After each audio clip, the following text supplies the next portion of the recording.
Question number 6 आपसे कह रहा है if the 6 digit number x 3y 35624 and 1257y4 are exactly divisible by 11 and 72 respectively, then what is the value of 5x minus 2y?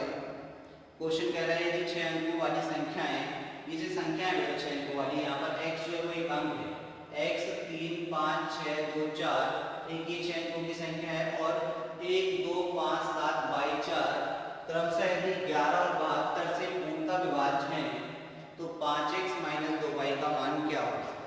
तो हमें क्या लगाना है, यहाँ पर डिविजिबिलिटी रूल लगाना है। अब कैसे लगाएंगे तो देखिए, सबसे पहले तो बात कर रहे हैं कि पहली संख्या जो आपके पास है वो है आपके पास x 3 5 6 2 4 और बोले कि ये नंबर किससे डिवाइड है, कंप्लीटली 11 से डिवाइड है। ठीक, तो ये पहला नंबर दिया है 11 से डिवाइड है। दूसरा नंबर ये आपसे कह रहे हैं कि दूसरा नंबर आपके पास है 1257 y4 1257y4, ये जो नंबर है वो आपका कंप्लीटली 72 से डिवाइड है। तो आपको वैल्यू किसकी निकालनी है, तो आपको वैल्यू निकालनी है 5x माइनस 2y की। अब 5x माइनस 2y की वैल्यू जब आएगी जब आपके पास x और y की वैल्यू आ जाएगी। ठीक है, तो अब हम x और y की वैल्यू कैसे निकालेंगे तो देखिए, यहाँ पर ये जो पहला नंबर है x 35624 ये 11 से कंप्लीटली डिवाइड है। तो 11 की डिविजिबिलिटी का रूल क्या होता है, 11 की डिविजिबिलिटी का रूल तो भाई ये होता है कि सम स्थान पर आने वाले अंकों का योग विषम स्थान पर आने वाले अंकों का योग का अंतर यदि 0 हो या 11 से डिवाइड हो तब वो नंबर 11 से डिवाइड होगा। लेकिन हम ये नियम नहीं लगाते हैं। हम क्या नियम लगाते हैं, हम करते हैं कि राइट हैंड साइड से आप पेयर बना लीजिए, नंबर्स के पेयर बना लीजिए। तो एक पेयर ये बन गया, एक पेयर ये बन गया और एक पेयर ये बन गया। हर एक पेयर को आप 11 से डिवाइड कर दीजिए, हर एक पेयर को 11 से डिवाइड कर दीजिए। तो 11 दूनी 22, तो रिमाइंडर कितना बचेगा, आप कहेंगे 2। 11 पंचे 55, रिमाइंडर कितना बचेगा 1। यानी कि अगर हम आपको बात करें कि x की वैल्यू यहाँ पर क्या रखें, x की वैल्यू यहाँ पर क्या रखें जिससे हमें रिमाइंडर इतना मिल जाए कि इसमें 1 और 2 3 में जोड़ने पर वो 11 से डिवाइड हो जाए। अब 11 से डिवाइड हो जाए तो आप बताइए यहाँ पर अगर हम बात करें 1 और 2 तो ये तो टोटल 3 होगा। तो 3 में कितना और ऐड करना पड़ेगा, आपको 8 ऐड करना पड़ेगा तब 11 बचेगा। 8 और ऐड करना पड़ेगा तब 11 होगा और 11 11 से डिवाइड होता है और 11 11 से डिवाइड होता है तभी ये नंबर 11 से डिवाइड बन जाएगा। तो इसके लिए हम क्या करें, x की एक वैल्यू रख के दें कि जिससे हमें यहाँ पर जो नंबर बने वो रिमाइंडर 8 दे। तो अगर यहाँ पर x की वैल्यू 0 रखते हैं तो रिमाइंडर 3 मिलेगा, x की वैल्यू 1 रखते हैं तो 13 हो जाएगा, रिमाइंडर आपको 2 मिलेगा। x की वैल्यू आप 3 रखते हैं तो 33 हो जाएगा, रिमाइंडर आपको 0 मिलेगा। x की वैल्यू 4 रखते हैं तो 43 हो जाएगा, रिमाइंडर आपको कितना मिलेगा 43 को आप डिवाइड करेंगे किससे 11 से तो रिमाइंडर आपको 10 मिलेगा।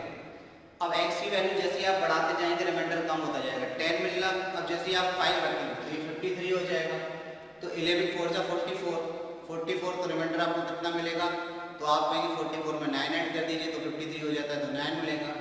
जैसे ही आप 6 रखेंगे 63 तो आप 11 5 का 50 कितना करेंगे 5 करेंगे और 63 है तो 63 में आपने कितना ऐड करना है, तो 63 है तो 55 में कितना ऐड करना है 8 ऐड करना है।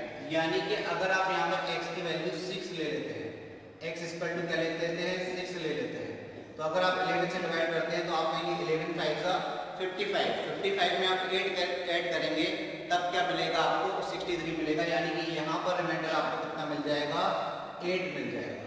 तो यानी कि हमें x की वैल्यू मिल जाएगी और 8 रिमाइंडर मिल गया तो 3 + 8 11 हो जाएगा और 11 से डिवाइड होता है। तो यहाँ पर हमें x की वैल्यू कितनी मिल गई, तो आप कहेंगे सर x की वैल्यू हमें 6 मिल गई। तो हमने x की वैल्यू तो निकाल ली, अब हमारा काम क्या है, अब हमारा काम है y की वैल्यू निकालना। तो y की वैल्यू कैसे निकलेगी, भाई ये बोल रहे हैं एक नंबर दिया है 1257y और 4 और बोल रहे हैं ये 72 से डिवाइड है। तो अगर ये नंबर 72 से डिवाइड है तो इस नंबर को 9 से और 8 दोनों से डिवाइड होना चाहिए। क्योंकि 72 के फैक्टर 9 और 8 होते हैं। तो सबसे पहले हम इसमें 9 की डिविजिबिलिटी का रूल लगाएंगे। 9 की डिविजिबिलिटी का रूल क्या होता है कि 9 के जो मल्टीपल होते हैं वो यहाँ से हटा देंगे। जैसे 5 और 4 9, ये हट गया। 7 और 2 9, ये हट गया। तो एक बचा है। तो यहाँ पर आपको क्या वैल्यू रखे y की जो 9 से डिवाइड कर दे। तो आप कहेंगे सर y इक्वल टू आप 8 ले लीजिए। y इक्वल टू क्या ले लीजिए? 8 ले लीजिए।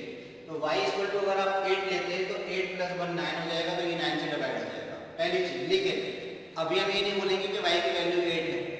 क्यों नहीं बोलेंगे? क्योंकि ये तो 9 से डिवाइड है। इस नंबर को 8 से भी डिवाइड होना चाहिए। अगर ये 8 से भी डिवाइड होगा तब ये 72 से डिवाइड माना जाएगा। तो अब हम क्या करेंगे? अब हम इसमें जो हमने 8 लिया वो रखते हैं। और 8 की डिविजिबिलिटी का रूल होता है कि लास्ट के 3 डिजिट आपके क्या होना चाहिए? 8 से डिवाइड होना चाहिए। तो देखिए हमने 7 यहाँ पर y की वैल्यू 8 और 4 रख दिया। तो लास्ट के 3 डिजिट अगर 8 से डिवाइड होते हैं तो यानी कि ये नंबर 9 से तो डिवाइड होता है, 8 से भी हो जाएगा। तो यानी कि y की वैल्यू 8 रखने पर अगर ये 9 और 8 दोनों से डिवाइड हो जाएगा तो y की वैल्यू 8 मान लीजिए। तो आप y की वैल्यू क्या हो जाएगी? 8 हो जाएगी। ठीक है, तो देखिए 8 9 72, तो कितना बचा? 6। भाई बिल्कुल 64 हो जाएगा। 8 8 से 64, 8 से डिवाइड हो रहा है, यानी कि y की वैल्यू 8 आ गई। अब हमने y की वैल्यू भी निकाल ली और x की वैल्यू भी निकाल ली। अब हमें निकालना क्या है? तो हमें निकालना है 5x। तो 5x की वैल्यू कितनी है? तो आप कहेंगे सर 6 -2 y की वैल्यू कितनी है? तो आप कहेंगे सर 8। ये कितना हो गया? 30 और ये कितना हो गया आपका 16। तो 16 जाएगा आपका 30 में से, तो कितना बचेगा? 14। तो आपका आंसर कितना आ गया? 50।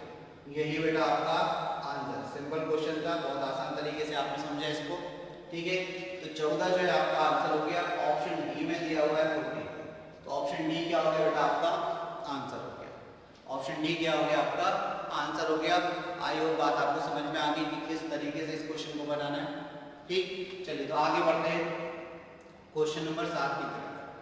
क्वेश्चन नंबर 7 आपसे क्या कह रहे हैं? देखिए यहाँ लिखा है PRT is a tangent to a circle with center O. At the point R on its diameter, SQ of the circle is produced to meet the tangent at P and QR is joined. If angle QRP is equal to 20, then the measure of angle SPR is. Question आपसे कह रहा है कि PRT केंद्र O वाले वृत्त के बिंदु R पर एक स्पर्श रेखा है। PRT क्या है? PRT केंद्र O वाले वृत्त के बिंदु R पर एक स्पर्श रेखा है। तो बिंदु R पर अगर एक स्पर्श रेखा है PRT, तो आप पहले स्पर्श रेखा बना लीजिए इस तरीके से। बिंदु R पर स्पर्श रेखा है तो PRT हो गया। PRT केंद्र O वाले, तो इसका केंद्र O कर दीजिए सेंटर का। ठीक है, सेंटर कितना हो गया? हो गया। केंद्र O वाले वृत्त के बिंदु R पर एक स्पर्श रेखा है। वृत्त के व्यास SQ, वृत्त का व्यास SQ स्पर्श रेखा के बिंदु P पर मिलाने के लिए आगे बढ़ाया जाता है। वृत्त का व्यास SQ स्पर्श रेखा को से बिंदु P पर मिलाने के लिए आगे बढ़ाया जाता है। तो SQ वृत्त का व्यास है, तो अब इसको किससे मिलाना है? P से मिलाना है। तो SQ वृत्त का व्यास है तो केंद्र से होते हुए जाएगा। तो SQ जो वृत्त का व्यास है उसको स्पर्श रेखा से बिंदु P पर मिलाने के लिए आगे बढ़ाया जाता है और QR को मिला दिया जाता है। QR को मिला दिया जाता है। अब QR को मिला दिया जाता है तो ये S हो गया और ये Q हो गया। अब QR को मिला दिया जाता है, तो हमने QR मिला दिया। ठीक है, मिला दिया जाता है। यदि एंगल QRP ये वाला एंगल, अब SQ ऐसे मिले या ऐसे मिले ये थोड़ा सा कंफ्यूजन है। इसके दो तरीके से डायग्राम बन सकते हैं, यहाँ भी Q हो सकता है और यहाँ S हो सकता है। ठीक है, तो यहाँ SQ को आगे बढ़ाना तो S यहाँ होना चाहिए था, Q वहाँ होना चाहिए था। ठीक है, ये थोड़ा सा गलत है क्योंकि इन्होंने बोला है कि SQ को बढ़ाना है, ये QS बढ़ जाएगा। ठीक है, तो आप इनके पॉइंट चेंज कर दीजिए तो थोड़ा सा ये चेंज हो जाएगा यहाँ पर। ठीक है, SQ यानी कि S ये होगा और ये Q होगा। अब इसके बाद आपको क्या दिया है? इन्होंने बोला QR को मिला दिया जाता है, तो Q को हमने ये R जो पॉइंट था इस R पॉइंट से Q को मिला दिया। ठीक, तो यदि QRP 28 डिग्री है, QRP ये वाला एंगल, QRP ये वाला एंगल कितना दिया है 28 डिग्री दिया है। चलो, तो ये एंगल आपको कितना दिया 28 डिग्री, ये वाला एंगल आपको 28 डिग्री दिया है, QRP आपको 28 डिग्री दिया है। तो आपसे SPR की माप पूछिए, SPR देखिए SPR क्या है, SPR यानी कि ये वाला एंगल आपको बताना है कि कितना होगा। SPR आपसे पूछा है कि भाई ये एंगल कितना होगा, ये आप बताइए। ठीक है, तो ये एंगल आपसे पूछा है कि ये एंगल कितना होगा, ये आप बताइए। चलिए, तो अपन देख लेते हैं कि क्या कंडीशन लगेगी इसमें। एक एंगल आपको दिया है, आप किस तरीके से आप निकालेंगे इसको। तो सबसे पहले हम बात करें इस एंगल की। सबसे पहले आप देखिए, अगर आप R और O को मिला देते हैं तो आपको पता है कि त्रिज्या स्पर्श रेखा पर लंब होती है, और अगर त्रिज्या स्पर्श रेखा पर लंब होती है तो ये जो पूरा एंगल है वो कितना होना चाहिए 90 डिग्री होना चाहिए। अगर ये 28 है तो ये बचा हुआ कितना हो जाएगा, तो आप कहेंगे सर ये 62 हो जाएगा। ये जो रिमेनिंग पार्ट हो जाएगा, ये बचा हुआ एंगल कितना हो जाएगा, तो आप कहेंगे सर ये जो बचा हुआ एंगल है ये आपका ये इतना एंगल ये कितना हो जाएगा, तो ये आपका 62 हो जाएगा। 62 में ऐड करेंगे 70 और 20 तो ये आपका 62 हो जाएगा। तो ये एंगल आपका 62 हो गया। अब ये एंगल आपका 62 हो गया, तो आप बताइए OR और OQ दोनों क्या है, रेडियस है। तो ये दोनों आपके आपस में कैसे होंगे, बराबर होंगे। ये दोनों क्या है, रेडियस है, तो ये आपस में कैसे होंगे, बराबर होंगे। तो अगर ये 62 है तो ये भी कितना हो जाएगा, तो ये भी आपका 62 हो जाएगा। ठीक है, अब थोड़ा सा ट्रायंगल देखिए आप PQR। इस PQR में ये 62 है, ये कौन सा बहिष्कोण है कि नहीं, एक्सटीरियर एंगल है कि नहीं। तो इसमें बहिष्कोण पर में अगर आप लगा देंगे तो ये वाला कोण और ये वाले कोण का योग 62 के बराबर होना चाहिए। तो हम कह सकते हैं इन ट्रायंगल यानी कि त्रिभुज PQR में, इन ट्रायंगल PQR में आपको क्या निकालना है, SPR निकालना है। तो ट्रायंगल SPR यानी कि एंगल SPR और एंगल PRQ का योग एंगल RQO के बराबर होगा। Angle SPR plus angle SPR plus angle कौन सा PRQ, angle PRQ equal to होगा एंगल RQO के बराबर। ये किससे, बहिष्कोण करने से, यानी कि बहिष्कोण उसके विपरीत अंतःविपरीत कोणों के योग के बराबर होता है। उसके त्रिभुज के जो बहिष्कोण होता है उसके अंतःविपरीत कोणों के योग के बराबर होता है। ठीक है, ये किससे हमने कर दिया, बहिष्कोण करने से। ये किससे किया, बहिष्कोण करने से यानी कि एक्सटीरियर एंगल प्रॉपर्टी से। ये बहिष्कोण करने से हो गया भाई। तो यहाँ से देखिए एंगल SPR तो आपको निकालना है, SPR प्लस आपको PRQ कितना दिया है, तो आप कहेंगे सर 28 दिया है, और RQO कितना दिया है, तो आप कहेंगे सर 62 डिग्री दिया है। एंगल SPR कितना आ जाएगा, तो 62 में से आप 28 माइनस कर दीजिए, 12 में से 8 जाएगा तो आप कहेंगे सर 4 3 जाएगा तो 34, यानी कि 34 डिग्री जो है आपका आंसर आ जाएगा। किस ऑप्शन में दिया है 34, तो 34 दिया है ऑप्शन डी। तो ऑप्शन डी इस प्रकार आपका आंसर हो जाएगा। चीजों को समझना पड़ेगा, देखिए बहुत आराम से इसीलिए बताई जा रही है, बार बार की बहिष्कोण करने लग गई, क्या लग रहा है, ये चीज आपको समझनी पड़ेगी। ठीक है, क्लियर हो रही होगी बात। देखिए सबसे पहले हमें क्या दिया था, ये वाला एंगल दिया था, ठीक है, कितना 28, और इन्होंने बोला कि O को यदि हम R से मिला दें, हमने ये बात बोली आपसे कि O को यदि आप R से मिला दें तो त्रिज्या स्पर्श रेखा पर लंब होती है, यानी कि ये पूरा एंगल 90 डिग्री का बनेगा। अब अगर ये 28 है तो ये कितना बचा आपका 62, अब ये 62 बचा, तो भाई OR और OQ दोनों क्या है, रेडियस है। तो रेडियस है, तो अगर एक त्रिभुज की बात करें, इसकी ORQ त्रिभुज की बात करें तो बराबर भुजाओं के सामने के कोण बराबर होते हैं। तो अगर ये 62 है तो ये भी 62 हो जाएगा। तो फिर हमने देखा ट्रायंगल PQR में ये वाला जो कोण है 62, ये बहिष्कोण है, और अगर ये बहिष्कोण है तो मतलब इन बहिष्कोण क्या होता है, उसके विपरीत अंतः कोणों के योग के बराबर होता है, यानी कि ये वाले कोण और ये वाले कोण का योग 62 के बराबर होगा। आप देखते से कर लेंगे, इतनी लिखने की आपको जरूरत नहीं है, तो आप 62 में से 28 माइनस कर दीजिए तो आपको पी की वैल्यू आ जाएगी 34 डिग्री। क्लियर हो जाएगा? चलिए, आई वो बात आपको समझ में आ गई है। चलिए तो क्वेश्चन नंबर 8 की तरफ बढ़ते हैं।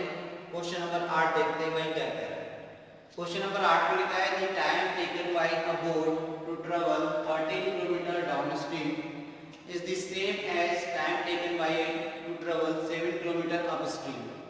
If the speed of the stream is 3 km per hour, then how much time in hours will it take to travel a distance of 44.8 km in still water? ठीक है, शांत जल में एक नाव द्वारा बहाव की दिशा में 13 किलोमीटर की यात्रा में लिया गया समय उसके द्वारा बहाव की विपरीत दिशा में 7 किलोमीटर की यात्रा में लिए गए समय के बराबर है। देखिए यहाँ पर एक कॉन्सेप्ट लगेगा समय समान का। ठीक है, यदि धारा की चाल कितनी दी है 3 किलोमीटर प्रति घंटा है, 3 किलोमीटर प्रति घंटा कर लेना है, यहाँ पर प्रति का साइन लगा लेना, 3 किलोमीटर प्रति घंटा है, तो स्थिर पानी में 44.8 किलोमीटर की दूरी तय करने में उस नाव को कितना समय लगेगा घंटे में, ये आपको बताना है। तो यहाँ पर देखिए सबसे पहले तो कि नाव जो है अगर वो धारा की दिशा में जा रही है, ये धारा की दिशा है, ये इस तरीके से अगर हम धारा बना दें, धारा की दिशा है, उसी दिशा में नाव जा रही है, कितनी 13 किलोमीटर की दूरी तय करती है, तो जो समय लेती है वो मान के चलिए कितना टी है।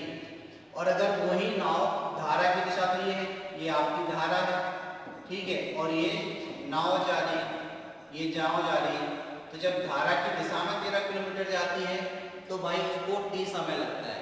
और इसके विपरीत अगर हम बात करें कि ये धारा की दिशा है, ठीक है, ये धारा है, ये धारा की दिशा है, और धारा के विपरीत अगर नाव जाती है, नाव इस तरफ से आ रही है, ये नाव जा रही है, तो इसको 7 किलोमीटर की दूरी, पहले 13 तय करनी थी, अब 7 किलोमीटर की दूरी तय करने में टी समय लगता है। तो ध्यान रखना कि यदि समय समान है तो तय की गई दूरियों के अनुपात का प्रतिलोम चालों का अनुपात होता है। तो यहाँ पर हम क्या करेंगे, सबसे पहले उनकी दूरियों का अनुपात बनाएंगे। पहली केस में तो आपको पता है कि जब धारा की दिशा में नाव जाती है तो चाल क्या होती है, तो आप कहेंगे सर x प्लस वाई होती है। धारा की दिशा में चाल स्पीड, नाव की स्पीड क्या होती है, x प्लस वाई होती है। जबकि अगर हम धारा की विपरीत दिशा में बात करें तो धारा की विपरीत दिशा में चाल क्या होती है, x माइनस वाई होती है। जहाँ x क्या है तो x यहाँ पर नाव की चाल है और y क्या है, धारा की चाल। तो धारा की चाल तो आपको दे रखी है, ठीक है, लेकिन हम कैसे निकालेंगे, हम यूनिट बना के निकालेंगे। किस तरीके से, तो आप देखिए जब समय समान हो, ये चीज आप नोट कर लीजिए, जब समय समान, समय दोनों तरफ से बराबर लग रहा है, यानी कि समान है, समय समान हो तब दूरी का अनुपात, तो हम क्या करेंगे, दूरी का अनुपात 13 अनुपात कितना है, 7 का उल्टा क्या होता है, चाल का अनुपात होता है। दूरी का अनुपात का उल्टा क्या बनता है, दूरी के अनुपात का उल्टा चाल का अनुपात होता है, ठीक है, चाल का अनुपात होता है। तो चाल का अनुपात कितना हो जाएगा, 7:13। अब ये चाल कौन सी है भाई, दूरी 13 तय कर रही है, मतलब धारा की दिशा में, तो धारा की दिशा में चाल कितनी है, तो आपको पता है x प्लस वाई होती है। तो ये चाल का अनुपात आ गया x plus y minus x minus y, x plus y upon x minus y क्या हो गया, ये चालों का अनुपात हो गया। तो अब हम जानते हैं कि अगर हमारे पास दो इक्वेशन है, एक इक्वेशन x प्लस वाई बराबर 7 है और एक इक्वेशन x माइनस वाई बराबर 13 है, तो x का मान कैसे निकालते हैं, दोनों को जोड़कर 2 से भाग लगा दीजिए। तो दोनों को जोड़कर 2 से भाग लगाएंगे तो x का मान आ जाएगा यहाँ से आसानी से आपके पास, दोनों को जोड़कर 2 से भाग लगाएंगे, यानी कि 13 और 7 20, 20 का आधा करेंगे 10, यानी कि नाव की चाल कितनी है, 10 यूनिट है। तो धारा की चाल कितनी है, तो y बराबर, दोनों को अंतर करके 2 से भाग लगा दीजिए, 13 में से 7 जाएगा 6 का आधा कितना, तो आप कहेंगे सर 3। तो धारा की चाल कितनी है, 3 यूनिट है। लेकिन क्वेश्चन में धारा की चाल कितनी दी है, 3 किलोमीटर प्रति घंटा, तो हम कहेंगे कि 3 यूनिट की वैल्यू किसके बराबर, 3 किलोमीटर प्रति घंटे के बराबर। तो आपको बात समझ में आ गई। तो यहाँ पर 1 यूनिट की वैल्यू 1 किलोमीटर प्रति घंटा, तो यहाँ पर नाव की चाल कितनी है 10 मीटर यानी कि 10 किलोमीटर प्रति घंटा। तो यही आपका 10 किलोमीटर प्रति घंटा नाव की चाल है शांत जल में, स्टिल वाटर पे। तो अब नाव की चाल आपने निकाल ली। अब ये बोल रहे हैं कि स्थिर पानी में 44.8 किलोमीटर की दूरी तय करने में उस नाव को कितना समय लगेगा। तो समय भाई कैसे निकालते हैं, तो आप कहेंगे सर समय हम निकालते हैं, समय निकालने के लिए हम करते हैं दूरी कितनी, तो 44.8 बटे 4, नाव की स्थिर पानी में चाल कितनी है, तो भाई आप दशमलव हटा दीजिए तो यहाँ पर 0 लग जाएगा। ये 448 बटे में कितना हो जाएगा 100 हो जाएगा। 4 से घटेगा 4 एकम 4, 4 एकम 4, 4 दूनी 8 और 4 से 25 हुआ, यानी कि 112 बटे 25 ये आपका आंसर हो जाएगा। ये कहीं भी दिया है तो 25 चौको 100 और 112, तो ये 25 चौको 100 और ये बचेगा आपको 12 बटे 25, यानी कि आपका 4 सही 12 बटे 25 समय ये आपका घंटे में आएगा। इसमें आएगा घंटे में। तो आपका आंसर क्या हो गया, ऑप्शन डी आपका आंसर हो जाएगा। तो बात को आपको बस केवल समझना है कि जब आपके पास समय समान हो तो जो चली गई दूरियों का अनुपात होता है, दूरी 13 कब चल रहा था, वो धारा की दिशा में, ठीक है, नाव धारा की दिशा में 13 किलोमीटर की दूरी जा रही थी और धारा की विपरीत दिशा में 7 किलोमीटर की दूरी जा रही थी। तो दूरियों का अनुपात क्या हो गया 13:7, तो चाल का अनुपात क्या होगा 7/13। तो धारा की दिशा में चाल क्या होती है x + y होती है, धारा की विपरीत दिशा में x - y होती है, उनका अनुपात कर दिया। अब हम जानते हैं कि दो इक्वेशन अगर हमारे पास हैं, एक x + y बराबर समथिंग और एक x - y बराबर समथिंग है, तो x का मान कैसे निकालते हैं, दोनों इक्वेशन को जोड़कर 2 से भाग लगा दीजिए। तो 13 + 7 किया 20, 20 में 2 का भाग दिया तो 10 यूनिट आ गया, और 13 - 7 की तो 6, 6 में 2 का भाग दिया तो 3 आ गया। तो हमारी जो धारा की चाल है वो 3 मिनट आई थी, लेकिन क्वेश्चन में आपको कितनी दी 3 किलोमीटर प्रति घंटा। तो 3 मिनट की वैल्यू 3 किलोमीटर प्रति घंटा के बराबर, 1 मिनट की वैल्यू 1 किलोमीटर प्रति घंटा के बराबर, तो 10 यूनिट की वैल्यू 10 किलोमीटर प्रति घंटा। यानी कि हमने डायरेक्ट देख लिया कि यहाँ से हमारे पास शांत जल में नाव की चाल 10 किलोमीटर प्रति घंटा। ठीक, अब आप यहाँ पर ऐसा भी कर सकते हैं, मान के चलिए यहाँ पर 6 किलोमीटर प्रति घंटा दिया होता, यहाँ पर आपको धारा की चाल 6 किलोमीटर प्रति घंटा दिया होता, तो 3 यूनिट की वैल्यू 6 के बराबर करते, 1 यूनिट की वैल्यू 2 के बराबर, 10 यूनिट की वैल्यू 20 के बराबर। तो नाव की चाल जो है वो 7 जल में कितनी आती है 20 किलोमीटर प्रति घंटा। क्लियर होगी बात। चलो फिर हमने क्या किया, फिर हमने देखा भाई इसको 44.8 किलोमीटर की दूरी तय करनी है, और किस चाल से, शांत जल में चलना उसको 10 किलोमीटर की चाल से। तो समय कितना लेंगे, तो समय होता है दूरी बटे 4, सॉल्व किया तो 4 सही 12 बटे 25, यानी कि ऑप्शन डी आपका आंसर हो गया। क्लियर, चलिए ऑप्शन डी आपका आंसर हो गया। आगे बढ़ते हैं क्वेश्चन नंबर 9 की तरफ। क्वेश्चन नंबर 9 आपसे क्या कह रहे हैं, देखिए क्वेश्चन नंबर 9 में लिखा है 7 sin square theta minus cos square theta plus 2 sin theta is equal to 2, where theta is greater than 0 and less than 90 degree, then the value of sec 2 theta plus cot 2 theta upon cosec 2 theta plus tan 2 theta is। Question आपसे कह रहा है यदि 7 sin square theta minus cos square theta plus 2 sin theta बराबर 2 हो, जहां theta का मान 0 से बड़ा और 90 से कैसा है, छोटा है, तो आपको sec 2 theta plus cot 2 theta upon cosec 2 theta plus tan 2 theta का मान ज्ञात करना है। हमने आपसे बोला था कि अगर पॉसिबल हो पाया आपको कि थीटा का कोई मान यहाँ पर रखने पर ही सेटिस्फाई हो जाए, क्योंकि थीटा की जो रेंज आपको दी है वो 0 से बड़ी और 90 से छोटी है। तो आप यहाँ पर 3 मान रख के देख सकते हैं, 30, 45 और 60। तो सबसे पहले हम थीटा का मान 30 यहाँ पर रखते हैं, अगर ये सेटिस्फाई हमारी इक्वेशन हो जाती है तो वो 30 मान हम यहाँ पर रखकर अपना आंसर निकाल लेंगे। तो हमें क्या दिया है, तो हमारे पास दिया है 7 sin square theta, 7 sin square theta minus cos square theta minus cos square theta plus 2 sin theta plus 2 sin theta equal to में कितना दिया 2। ये हमारे पास इक्वेशन है। इस इक्वेशन में सबसे पहले हम थीटा इक्वल टू क्या पुट कर रहे हैं, 30 डिग्री पुट कर रहे हैं। तो अगर ये पुट हो जाता है तो बहुत अच्छी बात है, नहीं तो हम 45 डिग्री पुट करके देखेंगे। तो भाई तुरंत से आप करना है, sin 30 का मान कितना होता है, तो आप कहेंगे सर 1/2 का स्क्वायर करेंगे तो कितना हो जाएगा, तो आप कहेंगे सर 1/4, 1/4 का मल्टीप्लाई 7 से तो 7/4 माइनस cos स्क्वायर थीटा, तो cos 30 का मान कितना होता है, तो √3/2 का स्क्वायर करेंगे तो 3/4 हो जाएगा, और प्लस साइन 30 का मान कितना होता है, तो 1/2, 1/2 का मल्टीप्लाई 2 से होगा तो ये 1 हो जाएगा, बराबर में कितना है 2। अब देखिए यहाँ एलसीएम सेम है, तो 7 में से 3 जाएगा तो आप कहेंगे सर 4 बचेगा, 4/4 यानी कि 1 और 1 + 1 बराबर 2 होता है, तो बिल्कुल सेटिस्फाई हो गया। यानी कि थीटा की वैल्यू 30 पर ये सेटिस्फाई हो गया, बहुत अच्छी बात है। तो हमें क्या करना है, हमें निकालना है सेक। अब देखिए यहाँ पर थीटा रखेंगे तो ये कितना हो जाएगा, 2 थीटा है तो 60 हो जाएगा, तो यहाँ पर सेक 60 प्लस फिर कितना दिया है कॉट, तो कॉट भी कितना हो जाएगा आपका 60, क्योंकि भाई आपको कितना दे रखा है यहाँ पर 2 थीटा और थीटा की वैल्यू 30 है, थीटा की वैल्यू कितनी है 30 है। अब यहाँ पर कॉसेक भी कितना हो जाएगा नीचे, तो कॉसेक भी आपका हो जाएगा 60 डिग्री प्लस आपको tan भी कितना हो जाएगा, tan भी हो जाएगा आपका 60 डिग्री। अब वैल्यूज रखनी है केवल, सेक 60 का मान क्या होता है, cos 60 का मान आपको अगर पता होगा तो सेक 60 का मान आप निकाल सकते हैं। cos 60 का मान 1/2 होता है तो सेक का मान होता है 2, तो 2 यहाँ पर आ जाएगा, ठीक है, प्लस cot 60 का मान क्या होता है, तो आप कहेंगे tan 60 के मान का उल्टा होता है, tan 60 का होता है √3, तो इसका होता है 1/√3, तो ये आपका आ गया 1/√3।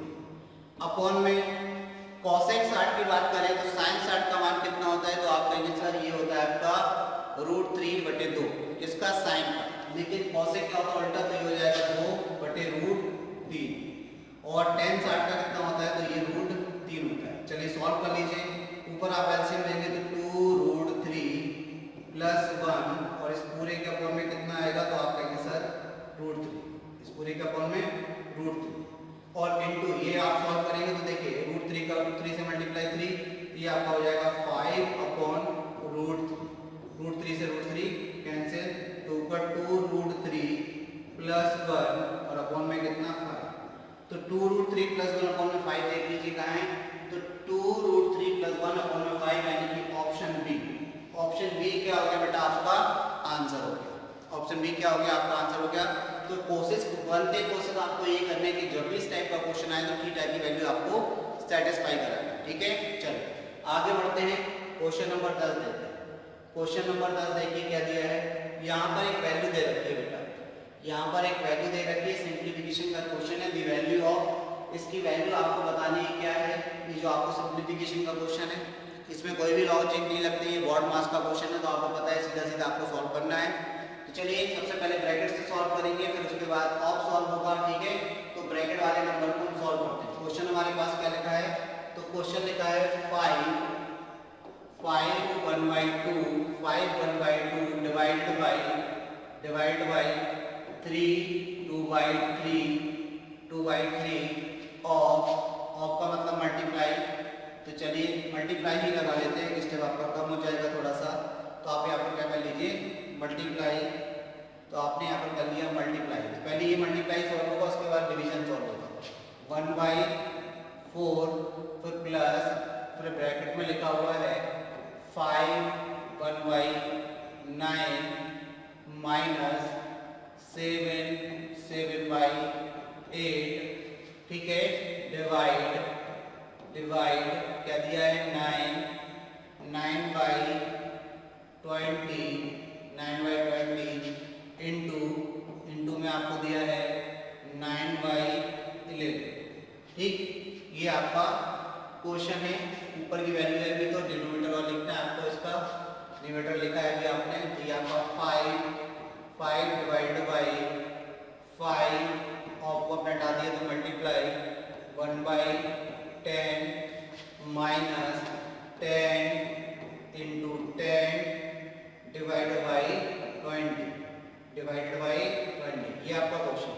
तो देखिए जहाँ जहाँ मल्टीप्लाई लगाया है हमने, एक्चुअल में 2 जगह लगाया, जहाँ ऑफ था तो पहले वो ऑफ सॉल्व होगा, ठीक है, पहले वो ऑफ सॉल्व होगा। चलिए तो यहाँ पर हम बात करते हैं, इधर से शुरुआत करते हैं, तो 5 × 5 × 10 और 11, ये आपका कितना हो जाएगा 11/2, ये डिवाइड में ही रहेगा अभी, ये आपका हो जाएगा 3 × 9 तो 11 में कितना 3, इंटू में कितना है 1/4, तो मल्टीप्लाई कर दीजिए 1/12 लिख दीजिए, यहाँ पर एक स्टेप आपका और कम हो जाएगा, 3 से मल्टीप्लाई कर दीजिए तो 1/12 हो जाएगा, 11/12 हो जाएगा, प्लस अब देखिए यहाँ पर ये आपका हो जाएगा ब्रैकेट में 5 45 और 1 46, 46 बटे में कितना 9 माइनस 7 अट्ठे 56, 56 में 7 जोड़ेंगे तो कितना, तो आप पाएंगे सर 63, 56 में 7 जोड़ा तो 63, 63 बटे में कितना 8, 63 बटे में कितना 8 डिवाइडेड बाई, तो डिवाइड को मल्टीप्लाई में चेंज कर लेंगे, लेकिन ये कितना हो जाएगा 20 नम्मा 9 दूनी 18 180 और 189, तो ये मल्टीप्लाई में आप चेंज कर लीजिए इसको, तो ये आपका हो जाएगा 20 बटे 189 189, ठीक है, और ये आपका हो जाएगा इंटू 9/11।